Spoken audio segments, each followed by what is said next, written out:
ராசியில் பிறந்த குரு பிரம்மாக்களாக இருக்கக்கூடிய அத்தனை பேருக்கும் புத்தாண்டு நல்வாழ்த்துக்கள். உங்களுடைய கௌரவத்தை உயர்த்தப் போகக்கூடிய ஆண்டாக இந்த ஆண்டு அமைகிறது. அன்பார்ந்த துலா ராசிக்கு இந்த வருஷம் ஒரு அடித்தளம், தன்னுடைய வாழ்க்கையில ஒரு பவுண்டேஷனை ஏற்படுத்துவதற்கான நல்ல வாய்ப்பு. சில உறவுகளோட உண்மைகளை நீங்கள் அழகாக தெரிந்து கொள்ளக்கூடிய ஆண்டாக அமையும். ஓ, உறவுனா இதானா, அன்புனா இதானா, இவ்வளோ நாள் என்கிட்ட வச்சிருந்தது பாசம் மட்டும்தானா, அந்த அன்பும் பொய்யா, என்னையா இது இப்படி நடந்துருச்சே அப்படின்னு வருத்தப்பட்டு 2024 விலகுவது நல்லது.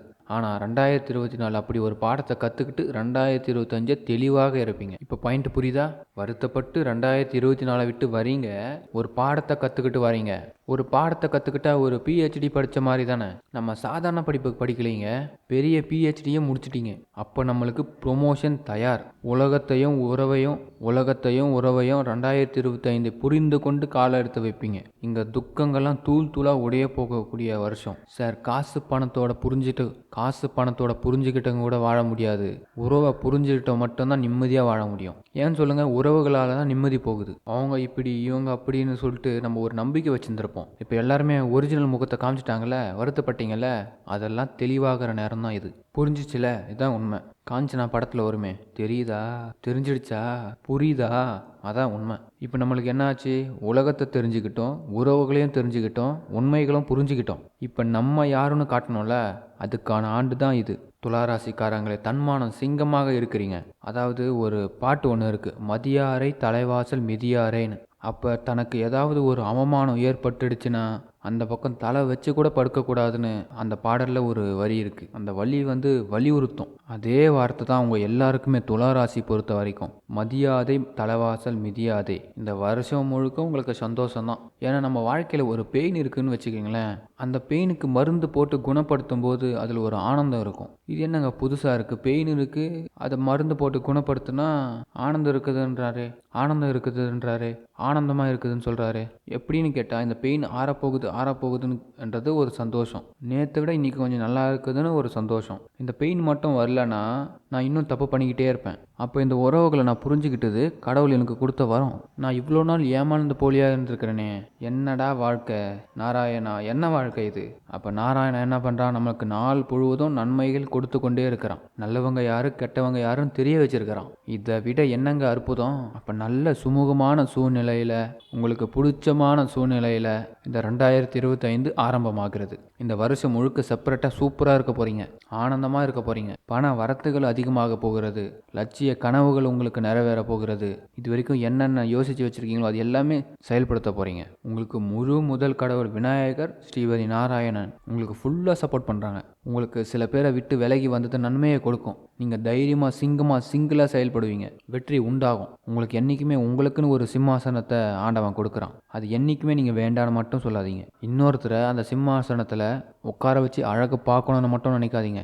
அந்த தவறை மட்டும் நீங்கள் இனிமேல் செய்யவே கூடாது. 2025 நீங்கள் ஒரு சத்தியமாக எடுத்துக்கோங்க அந்த வார்த்தையை. எல்லாருக்கும் போதும், கொடுத்த வரைக்கும் போதும். கொடுத்த சிவந்த கர்ணனுக்கே எவ்வளோ சிரமம் இருந்தது, நீங்களாம் 3 கர்ணனுக்கு சமம். தெஞ்சோட்டு கடன் தீர்க்க சேராத இடம் சேர்ந்து வஞ்சத்தில் விழுந்தாயடா கர்ணா. ஒரு பாட்டு வருதா இல்லையா? நம்ம என்ன பார்த்தோம்? உறவு பார்த்தோம், பாவம் பார்த்தோம், பாசம் பார்த்தோம். அதனால் என்ன? சேராத இடத்துல சேர்ந்துட்டோம். நம்மக்கிட்ட இருந்த அன்பு அவங்ககிட்டயும் இருந்திருந்தா சந்தோஷம் தானே? இல்லையே, கிடைக்கலையே, போலியாக தானே போச்சு. ஆனாலும் பரவாயில்ல, கடவுள் இப்போ காட்டி கொடுத்துட்டார்ல, கடவுள் நம்ம பக்கம் இருக்கார். அதனால தான் இது நடந்தும் இருக்குது. 2025 புது தெம்போடு உங்கள் வாழ்க்கையை ஆரம்பிக்க போகிறீங்க. நீங்கள் எங்கேயும் தோற்று பார்க்கல, நீங்கள் ஜெயிச்சுட்டு இருக்கீங்க. இப்போ தான் வெற்றியின் பக்கம் வந்திருக்கீங்க. இதில் சப்போர்ட்டாக யார் இருக்காங்க தெரியுமா? சனி சப்போர்ட் பண்ணுறாரு, குரு சப்போர்ட் பண்ணுறாரு, ராகு கேதுவும் சப்போர்ட் பண்ணுறாரு. இதையெல்லாம் விட உங்களுடைய மன வலிமை இருக்குது பார்த்தீங்களா, அதுவும் சப்போர்ட் பண்ணும். உங்களுக்கு பெரிய நண்பனே உங்களுடைய மன தைரியமும் வலிமையும் தான். இது வரைக்கும் 5ஆம் இடத்துல இருந்த சனி பகவான் 6ஆம் இடத்துக்கு வராரு. கடனை அடைப்பதற்கு வழி கிடைக்கும். திடீர் பண வரவுகள் ஏற்படும். துஷ்டமான மனிதர்கள் உங்களை விட்டு செல்வார்கள். கண் சம்பந்தமான பிரச்சனைகள் வரக்கூடும், அதில் மட்டும் கொஞ்சம் கவனம் செலுத்துங்க. குரு பகவான் உங்களுக்கு சப்போர்ட் பண்ணுறாரு. சுப காரியங்களையும் நடத்தி கொடுக்க போகிறாரு. பெரிய மனுஷங்களோட சப்போர்ட்டும் கிடைக்க போகுது. இது வரைக்கும் உங்கள் மேலே அக்கறைப்படாதவங்கெல்லாம் உங்கள் மேலே அக்கறைப்பட போகிறாங்க. உங்களுக்கு பாவம் பார்க்க போகிறாங்க. என்ன ஒரு கிஃப்ட்டுங்க.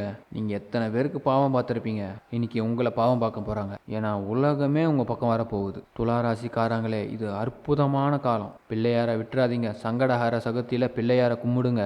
நாராயணனை சனிக்காம வழிபடுங்க. சுவாமிக்கு ஒரு துளசி மாலை போடுங்க. அங்கே அதே மாதிரி நெய் தீபம் ஏற்றுங்க.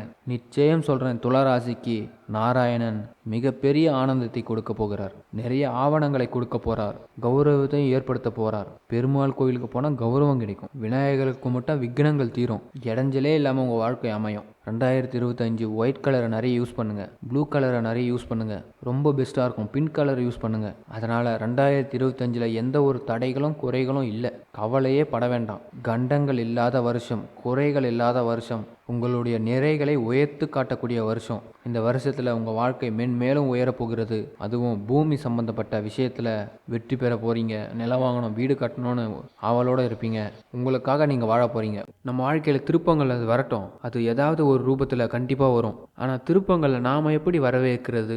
ஒரு மனுஷன் நினச்ச செயல்படுத்த முடியாத ஒரு விஷயமே கிடையாது. இந்த ஒளிமயமான எதிர்காலம் சேனலில் இருக்கக்கூடிய வியூவர்ஸ், கண்டிப்பாக திருப்பங்கள் உங்களுக்கு இருக்கும். கடவுளும் உங்களுக்கு உறுதுணையாக இருப்பார். யுக்தி தெரிந்தவர்களுக்கு தான் புத்தி சரியாக வேலை செய்யும் அப்படின்னு ஒரு வார்த்தை சொல்லுவாங்க. வெறும் புத்திசாலித்தனமாக மட்டும் இருக்கக்கூடாது, யுத்தியோடும் இருக்கணும். ப்ரெசன்ஸ் ஆஃப் மைண்ட் நல்லா இருந்தால் தான் சக்ஸஸ் ஆகும்னு சொல்லுவாங்க இல்லையா? அதான் ஆல்மோஸ்ட் 2025 ப்ரெசன்ஸ் ஆஃப் மைண்ட் தான் வேலை செய்ய போகுது. தானாக கிடைக்கும். எப்படியும் கடவுள் நம்மளுக்கு கொடுத்துருவாரு. அப்படி நம்பி இருக்கிறத விட திருப்பு முனையை எப்படி கொண்டு போகிறதுன்னு யோசிங்க.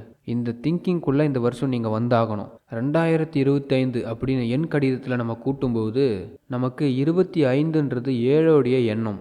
அது கேது பகவான். நிறைய ஞானத்தை கொடுக்கக்கூடிய ஒரு கிரகம். அப்போது எல்லாருக்குமே ஒரு ஞானம் கிடைக்க போகுது. நமக்குள்ள ஒரு ஞானம் எப்போ வருங்க? ஞானம் எப்போ கிடைக்கும்? ஒரு மனிதனுக்கு மிகப்பெரிய கஷ்டம் வரும்போது, அவனுக்கு இஷ்டமே இல்லாத ஒரு காரியத்தை செய்யும்போது தான் ஞானம் கிடைக்கும். ஒரு விருப்பமே இல்லாமல் இருக்கேன், அந்த காரியத்தை நான் செய்ய வேண்டிய கட்டாயம், அந்த கட்டாயத்தோடு நான் செய்யும்போது எந்த விதமான சந்தோஷமும் எனக்கு இருக்காது. அப்போ அவன் நினைப்பான், என்னடா இது, நம்ம வாழ்க்கையில் எதுவுமே நம்ம விருப்பப்பட்ட மாதிரி நடக்கலை, சும்மா கடமைக்கு வாழ்ந்துட்டு இருக்கிறேன். குழந்தை இருக்குது, புள்ள இருக்குது, புருஷன் இருக்கான், பொண்டாட்டி இருக்கான்னு கடமைக்கு வாழ்ந்துட்டுருப்பீங்க. எந்த விதத்திலும் எனக்கு ஒரு நிம்மதி இல்லையேன்னு ஏங்கிட்டு இருப்பீங்க. இப்படி பல இடத்துல நம்ம சந்தோஷமாக இல்லை. இந்த சந்தோஷம் இல்லைன்னும் போது தான் ஞானம் வரும். இதை எப்படி நம்ம பெறுவது? இந்த சந்தோஷத்தை எப்படி பெறுவது? அப்போ என்ன அர்த்தம்? ஞானத்தை கொடுக்கக்கூடிய வருஷமாக இது இருக்குது. பல அற்புதங்கள் நடக்க போகுது நம்ம எல்லாருக்குமே.